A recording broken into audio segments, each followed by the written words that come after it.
કેમ છો? સ્વાગત છે મારું કિચન સિરીઝ ગુજરાતીમાં. આજે હું તમારી જોડે એવી રેસીપી શેર કરી રહી છું કે જે તમે રોજ સવારે નાસ્તામાં પણ ખાઈ શકો છો, રાતે જમવામાં પણ ખાઈ શકો કે છોકરાઓના લંચ બોક્સમાં પણ આપી શકો છો. અગર તમે રોજ શાક રોટલી ખાઈને કંટાળી ગયા છો તો મારી આ રેસીપી જરૂરથી ટ્રાય કરજો. ખરેખર તમને બહુ જ ગમવાની છે. એક જ ચમચી તેલમાં આટલું ટેસ્ટી, એકદમ ક્રિસ્પી અને એકદમ સરસ આપણે નાસ્તો બનાવીને રેડી કરી શકીએ છીએ. ખાવામાં બહુ જ ટેસ્ટી અને બહુ જ હેલ્ધી. અગર તમને પણ કોઈ કોલેસ્ટ્રોલ હોય કે બીપી શુગરની બીમારી હોય તો પણ તમે આ નાસ્તો આરામથી ખાઈ શકો છો. આ નાસ્તો જેટલો દેખાવામાં સારો છે, બનાવવામાં એટલો જ ઇઝી છે. ફક્ત 10 જ મિનિટમાં તમે આ નાસ્તો બનાવીને રેડી કરી શકો છો. એના બનાવવા માટે સૌપ્રથમ આપણે અહીંયા 2 કાચા બટેકા લઈશું. મેં અહીંયા મીડિયમ સાઇઝના કાચા બટેકા લીધા છે. એને આપણે પહેલાં સરસ રીતે આપણે છોલી લઈશું. છોલીને પહેલાં આપણે એને વોશ કરી લેવાનું છે. આપણે એને ધોઈને જ વાપરવાનું છે, ધોયા વગર નથી વાપરવાનું. હવે એકદમ જે જાડી છીણી આવે છે એનાથી આપણે એને છીણી લેવાનું છે. હું તમને બતાવીશ કે આપણે કેટલી સરસ એની ખમણી કરવાની છે કે જે જાડી પણ હોય અને દેખાય પણ સારી એવી જાડી ખમણી આપણે એને કરીને રેડી કરી દેવાની છે. 2 થી 2 બટેકાની આવી સરસ આપણે ખમણી કરીને રેડી કરી દઈશું. જો તમે વિડીયોમાં જોઈ શકતા હશો કે કેવી રીતે મેં એને ખમણ્યું છે. બસ આટલું જ જાડું ખમણ એનું થવું જોઈએ. જો કંઈક આવી રીતે. હવે આપણે એને ધોવાનું નથી, આની અંદર જ આપણે બધી વસ્તુને ઉમેરીશું. હવે મેં અહીંયા 2 મીડિયમ સાઇઝની ડુંગળી લીધી છે. એને પણ આવી રીતે ઝીણું સમારી લીધું છે. અગર તમે ડુંગળી ના ખાતા હો તો તમે સ્કીપ પણ કરી શકો છો. અગર તમે ડુંગળી ખાઓ છો તો ખાસ કરીને નાખજો. એનાથી આ નાસ્તાનો ટેસ્ટ બહુ જ સરસ આવવાનો છે. હવે મેં અહીંયા 4 લીલા મરચાં નાખ્યા છે. જે પ્રમાણે તમે તીખું ખાતા હો એ પ્રમાણે તમે લીલા મરચાં નાખી શકો છો. પણ જેટલા લીલા મરચાં હોય છે એમાંથી એની તીખાશ બહુ જ સરસ આવે છે. 2 મીડિયમ સાઇઝના ટામેટા, એને પણ આપણે આવા ઝીણા સમારી લેવાના છે. હવે એક નાનો કટકો આદુનો લઈને આપણે ખમણીને એને એડ કરવાનું છે કંઈક આવી રીતે. મેં અહીંયા 4 થી 5 લસણની કળીને પણ એકદમ ઝીણું સમારી લીધું છે. આની અંદર જે આદુ, મરચાં અને લસણનો ટેસ્ટ છે એ બહુ જ સરસ આવે છે. હવે એમાં આપણે 1 વાટકી જેટલું આપણે આમાં લીલા ધાણા એડ કરીશું. હવે આમાં મેં 1 વાટકી જેટલો ચોખાનો લોટ લીધો છે. ચોખાના લોટની જગ્યાએ તમે ઘઉંના લોટનો ઉપયોગ પણ કરી શકો છો. અને નાસ્તો એકદમ સરસ ક્રિસ્પી થાય એના માટે મેં 1 વાટકી જેટલો ચણાનો લોટ લીધો છે. અને નાસ્તાને વધારે ક્રિસ્પી અને ક્રન્ચી બનાવવા માટે 1 વાટકી જેટલી આપણે સોજી લેવાની છે. આ 3 લોટ તો આપણે ખાસ કરીને નાખવાનો. અને આ જ બધી વસ્તુ આપણા ઘરમાં અવેલેબલ જ હોય છે. એવો જ નાસ્તો આપણે આજે બનાવીએ છીએ. સ્વાદ મુજબ મીઠું નાખવાનું છે. 1 ચમચી જેટલું આપણે આમાં જીરું નાખવાનું છે. અડધી ચમચી જેટલું હલ્દી પાવડર નાખીશું. 1 ચમચી જેટલું આપણે લાલ મરચ પાવડર નાખીશું. કારણ કે આપણે લીલા મરચાં વધારે નાખ્યા છે એટલે એ પ્રમાણમાં આપણે 1 જ ચમચી જેટલું લાલ મરચું નાખવાનું છે. 1 ચમચી જેટલું ધાણા જીરું પાવડર અને 1 ચમચી જેટલું જીરું પાવડર. બસ હવે આપણે આમાં આખા દાણા નાખીશું. અહીંયા મેં અડધી ચમચી જેટલું આખા દાણા લીધા છે.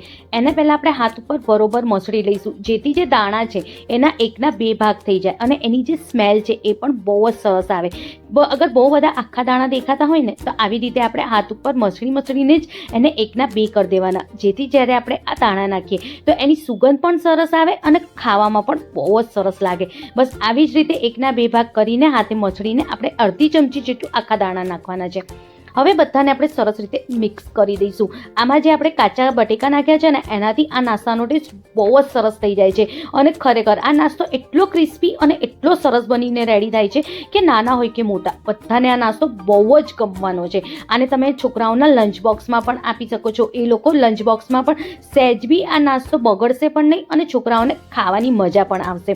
સવારના નાસ્તામાં પણ બનાવી શકો છો કે રાતના જમવામાં. હલકું ફૂલકું અને કંઈક ઓછા તેલવાળું ખાવાની ઈચ્છા થાય તો આ રેસીપી જરૂરથી ટ્રાય કરજો. જો પહેલાં આપણે બરોબર એને સરસ રીતે મિક્સ કરી દઈએ છીએ. તમે મસાલા તો આમાં તમારા ટેસ્ટ અનુસાર પણ કરી શકો છો. વધારે તીખું ખાતા હો કે વધારે ચટપટું બનાવવા માંગતા હો તો આમાં તમે 1 ચમચી જેટલું ચાટ મસાલો પણ જરૂરથી નાખજો. બસ જ્યારે આવી રીતે સરસ મિક્સ થઈ જાય પછી આમાં આપણે 1 વાટકી જેટલું પાણી નાખીશું અને એને સરસ રીતે પહેલાં આપણે મિક્સ કરી દઈએ. આનું જે બેટર આપણે રેડી કરવાના છીએ એ બહુ ઢીલું ના હોવું જોઈએ. એટલે પહેલાં આપણે થોડુંક જ પાણી નાખવાનું અને પહેલાં આપણે બરોબર એને મિક્સ કરવાનું અને એ પછી જ આપણે જેમ જરૂર પડે એમ પાણી નાખતા જવાનું છે. બહુ બધું હામટું પાણી નાખી દઈએ તો પછી આપણું જે લોટ છે એ ઢીલો થઈ જાય. આ લોટને આપણે બહુ ઢીલું નથી કરવાનું. હવે મેં અહીંયા બીજી અડધી વાટકી જેટલું પાણી ઉમેર્યું છે અને ફરી બીજી વાર પણ અડધી વાટકી જેટલું પાણી ઉમેર્યું છે. એટલે મેં આમાં કુલ 2 વાટકી જેટલું પાણી ઉમેર્યું છે. હવે આને આપણે પહેલાં બરોબર મિક્સ કરીશું અને હજુ પણ આપણને પાણીની જરૂર પડે તો આપણે પાછળથી નાખી શકીએ છીએ, પણ પહેલાં જે આ 2 વાટકી જેટલું પાણી નાખ્યું છે એને આપણે પહેલાં સરસ રીતે મિક્સ કરીએ અને જરૂર પડે તો ફરી આપણે પાણી ઉમેરી શકીએ છીએ. જો જ્યારે આપણે એને બરોબર મિક્સ કરીએ ને તો કંઈક આટલું ઘટ બેટર થયું છે, પણ હજુ પણ આપણને આટલું ઘટ બેટર નથી જોતું, સહેજ ઢીલું જોઈએ. એટલે ફરી આમાં હું 4 ચમચી જેટલું પાણી ઉમેરીશ. 4 ચમચીથી વધારે પાણી નથી ઉમેરવાનું. અગર તમને ઈચ્છે તો પહેલાં 2 ચમચી નાખજો અને મિક્સ કરજો, પછી એવું લાગે તો ફરી તમે પાછળથી 2 ચમચી જેટલું પાણી ઉમેરી શકો છો. હવે જો કંઈક આવું અને સરસ બેટર આપણું બનીને રેડી થવું જોઈએ. જેમ આપણે ભજીયા માટે કેવું બેટર બનાવીએ છીએ એવું જ બેટર આપણે બનાવીને રેડી કરવાનું છે. જો કંઈક આવી રીતનું, જો આવી રીતનું સરસ બેટર આપણું રેડી થઈ જવું જોઈએ. અને હવે આપણે એને રેસ્ટ નથી આપવાનું, તરત ને તરત તમે આ નાસ્તાને બનાવી શકો છો. જો તમે ખરેખર આ નાસ્તો બનાવવામાં 10 થી 15 મિનિટથી વધારે નથી લાગતું. અને જો તમે જોઈ શકો છો કેટલું ઘટ બેટર હતું. હવે આ નાસ્તામાં 1 પેકેટ જેટલું આપણે ઈનો ઉમેરીશું. ઈનો થાય તો લેમન ફ્લેવરવાળું ઉમેરજો, કાં તો સાદું ઉમેરજો. લેમન ફ્લેવરથી આનો ટેસ્ટ બહુ જ સરસ આવે છે. હવે એની ઉપર થોડુંક જ પાણી નાખવાનું, જેથી ઈનો સરસ આપણી અંદર એનું રિએક્શન આપે. એટલે આપણે થોડું પાણી ઉમેરવું તો બહુ જ જરૂરી છે.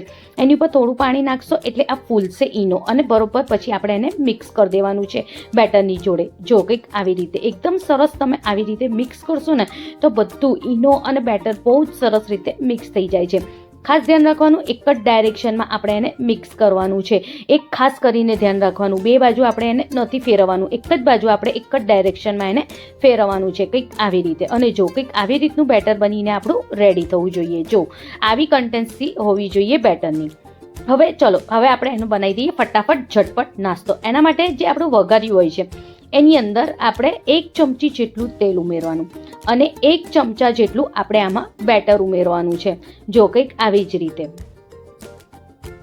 બસ આવી જ રીતે 1 ચમચા જેટલું જ બેટર ઉમેરવાનું અને 1 ચમચી તેલમાં જ બહુ જ સરસ ક્રિસ્પી અને બહુ જ હેલ્ધી અને એકદમ સરસ પેટ ભરાઈ જાય એવો નાસ્તો બનીને આપણો રેડી થઈ જાય છે. ઉપરથી થોડું સુકાઈ જાય અને નીચેથી થોડું ક્રિસ્પી લાગે કે લાલ જેવું થઈ જાય પછી જ આપણે એને પલટવાનું છે. એ પહેલાં આપણે એને પલટવાનું નથી. અગર એ પહેલાં તમે પલટવા જશો તો જે તમારું આ જે નાસ્તો છે એ બરોબર નહીં બને, એ તૂટી ફૂટી જશે. એટલે આપણે પહેલાં નીચેથી બરોબર એક બાજુ શેકાવા દેવાનું અને ઉપરથી પણ સરસ રીતે આમ પાણીનો ભાગ જેવો સુકાવા લાગે એવો દેખાય પછી જ આપણે એને પલટવાનું છે. અને બીજી બાજુ પલટ્યા પછી અગર આપણને લાગે કે બહુ કોરું છે, નીચે તેલ નથી દેખાતું, તો થોડુંક જ તેલ નાખવાનું, બહુ તેલ નથી નાખવાનું. આ ઓછા તેલમાં બહુ જ હેલ્ધી અને બહુ સુપર ક્રિસ્પી આપણો નાસ્તો બનીને રેડી થઈ જાય છે. અને ગેસની ફ્લેમ એકદમ ધીમી રાખવાની, એકદમ ધીમા ગેસ ઉપર જ આપણે આને શેકવાનું છે. જો કંઈક આવી રીતે, જો બીજી બાજુ પણ કેટલું સરસ સુપર શેકાઈ ગયું છે. બસ આવી જ રીતે આપણે બધો નાસ્તો બનાવીને રેડી કરી દેવાનું છે. બહુ વાર નથી લાગતી એને શેકાતા, માંડ આપણને 1 કે 2 મિનિટ જ લાગે છે એને સરસ રીતે શેકાતા. એકવાર જ્યારે તમારું વઘાર્યું ગરમ થઈ જાય સરસ, એ પછી તો તરત આ તમારું ફટાફટ બનવા પણ લાગે છે. જો કે હું તમને બીજી વાર પણ બતાવું છું. 1 ચમચી જેટલું જ આપણે તેલ ઉમેરવાનું અને 1 ચમચા જેટલું આપણે આમાં બેટર ઉમેરવાનું છે. જો કંઈક આવી રીતે, બસ આવી જ રીતે એકદમ ધીમા ગેસે આપણે 2 બાજુ સરસ રીતે ક્રિસ્પી થાય ત્યાં સુધી આપણે એને શેકી લેવાનું છે. આવી જ રીતે બધો નાસ્તો આપણે બનાવીને રેડી કરી દઈએ. બહુ વાર નથી લાગતી, ઝટપટ આપણે આ નાસ્તો બનાવીને રેડી કરી શકીએ છીએ. ચલો, તમને આ રેસીપી કેવી લાગી મને કમેન્ટમાં જરૂરથી જણાવજો. મારી વિડીયો થોડી પણ ઉપયોગી લાગી હોય તો તમારે લાઇક શેર કરવાનું ના ભૂલતા અને મારી ચેનલને સબસ્ક્રાઈબ જરૂરથી કરજો. મળીએ એક નવી જ રેસીપી સાથે. Thank you.